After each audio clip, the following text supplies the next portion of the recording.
এ কথা বলে থাকে যারা মাইগ্রেন্ট লেবার ভিন্ন রাজ্যে কাজে আছে তাদেরকে ফিজিক্যালি অ্যাপিয়ারেন্স হতে হবে, অ্যাপিয়ার হতে হবে, সেই বিএলও ভুল তথ্য পরিবেশন করছে। আমি আপনাদের জানিয়ে রাখি মিডিয়ার মাধ্যমে, যারা পরিযায়ী শ্রমিক আছেন তাদের উদ্দেশ্যে আমার বার্তা যে আপনারা নয়, আপনাদের পরিবর্তে আপনাদের পরিবারের 18 বছরের ঊর্ধ্বে কোনো মেম্বার গিয়ে আপনার ফর্মটা সাবমিট করতে পারে। এই রাইটটা আমরাই ডিমান্ড করেছিলাম নির্বাচন কমিশনের কাছে।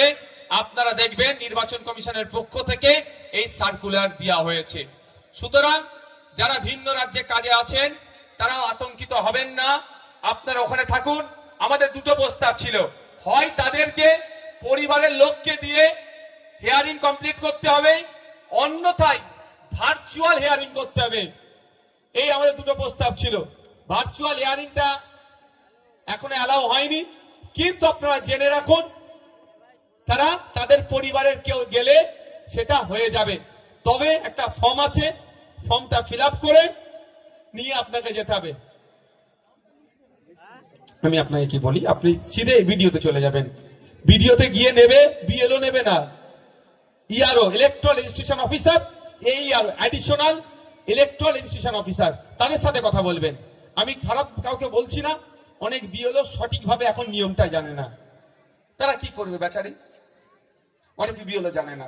তাই আপনারা আতঙ্কিত হবেন না, যে প্রশ্নটা করেছে উত্তর পেয়েছেন।